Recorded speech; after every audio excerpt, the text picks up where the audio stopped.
Global times के editor हू शिजिन ने tweet किया है और वो ट्वीट पर क्या लिख रहे हैं? 1962 का बदला लेना चाहता है भारत, ये कह रहा है ग्लोबल टाइम्स का एडिटर। ग्लोबल टाइम्स यानी वो अखबार जो कि एक तरह से चीन की सरकार का माउथपीस माना जाता है, पिट्ठू माना जाता है।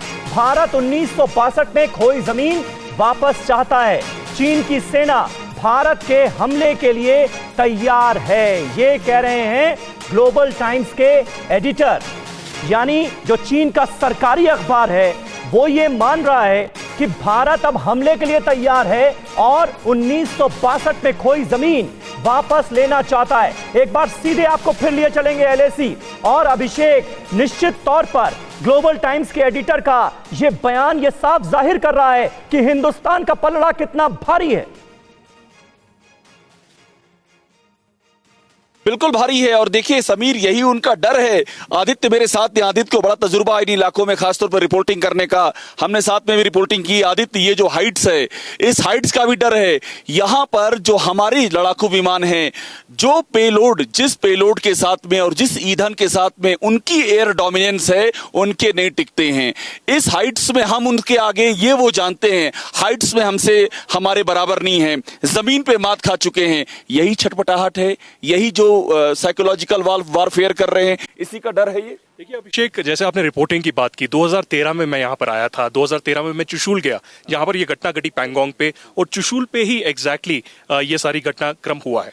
आपने बात की एयर डोमिनेंस की, वो तो हम डिस्कस करते आ रहे हैं, उसमें तो कोई जवाब ही नहीं है। और अभी जो रफेल आ गया है, चिन्हुक है, बाकी हैं विमान है, मेरे दोस्त हैं पायलट एयरफोर्स में, अब मैं बाकी जिक्र नहीं कर सकता, लेकिन बहुत ही वो जो है कॉन्फिडेंट है। लेकिन जो एक्लिमेटाइजेशन होती है वो चाइनीज के पास नहीं है। जो हाई ऑल्टीट्यूड पे है, हम जैसे सुबह फ्लाइट से यहाँ पर आए हैं, हमको 7-8 घंटे यहाँ पर आराम से रिलैक्स करना पड़ेगा, टेबलेट्स कुछ खानी पड़ेंगी, रिलैक्स करना पड़ेगा। लेकिन जो हमारी आर्मी है, उनको ट्रेनिंग मिली है हाई ऑल्टीट्यूड वॉरफेयर में, जो आईटीबीपी, उनको 14,000 फीट की ऊंचाई पर, 14,000 फीट की ऊंचाई पर वो पूरी तरह से तैयार है। और इनके चाइना में क्या होता है, वुबू प्रोविंस से या बाकी किसी प्रोविंस से उनको ले आया जाता है और बोलते हैं 3-4 घंटे में आप तैयार हो जाइए। ये तो महीनों से यहाँ पर ट्रेनिंग हो रही है और कई सालों से पता है कि क्या क्या। एक बात और चुशूल का आपने जिक्र किया, चुशूल को लेकर के क्यों छटपटा रहा है, और ये बातचीत का सिलसिला लगातार जारी रहेगा। एक और अहम अपडेट अपने दर्शकों को दे दें यहां पर कि श्रीनगर लेह हाईवे को बंद कर दिया गया है एयरफोर्स के अलर्ट के बाद। और वहां से इस वक्त हमारे एक और संवाददाता इरफान कुरैशी लाइव कनेक्ट हो गए हैं, हमारे साथ मौजूद हैं। इरफान, जरा वहां से अपडेट दीजिए। इस वक्त इस हाईवे को आम लोगों के लिए बंद कर दिया गया है, किस तरह की मूवमेंट आपको यहां पर नजर आ रही है, किस तरह की अपडेट वहां से आप देना चाहेंगे?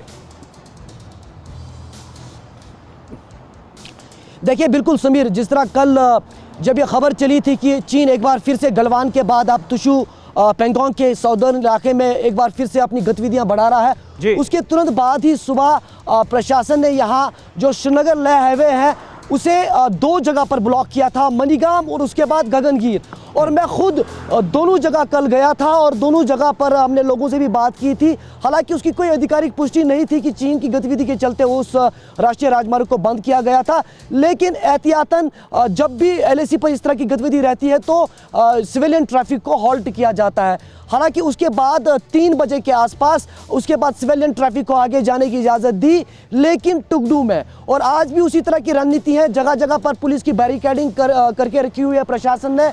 और आर्मी जो कॉन्वे है जो एलएसी की ओर बढ़ रही है, उसको बिल्कुल कन्विंस के साथ जो है एलएसी की ओर बढ़ने दिया जाए। उसके चलते तमाम तैयारियां साफ तौर पर लेह श्रीनगर हाईवे पर दिख रही हैं। ट्रैफिक को हालांकि आज रोका नहीं गया है फिलहाल, लेकिन ट्रैफिक को बिल्कुल जो है टुगडू में आगे जाने की इजाज़त दी जा रही है। पूरी फ्रिस्किंग के बाद जगह जगह पर नाके हैं और लगातार फिलहाल जब से एलएसी पर इस तरह की चीन की तरफ से गतिविधि देखने को मिली है, श्रीनगर लेह हाईवे बहुत महत्वपूर्ण है, स्ट्रैटेजिकल हाईवे है और इस पर जम्मू कश्मीर सरकार को चौकसी बढ़ाई हुई है और जवान लगातार तैनात है। चाहे आप बीएसएफ की बात करें, सीआरपीएफ की बात करें, जम्मू कश्मीर पुलिस के जवानों की बात करें, कहीं ना कहीं दूसरी तरफ से कंस्ट्रक्शन भी बड़े पैमाने पे इस राष्ट्रीय राजमार्ग पर लगातार चल रहा है, ताकि आर्मी का जो मूवमेंट है वो जो है आगे बढ़े साफ तौर पर और किसी भी इनकन्वीनियंट जो मामला ठीक है है, उनको ठीक है। इरफान कुरैशी बने रहे आप हमारे साथ, वहां से आपसे हम अपडेट लेते रहेंगे। न्यूज़ टॉप 9 रोज सुबह 7 बजे और शाम 7 बजे सिर्फ TV9 भारतवर्ष पर।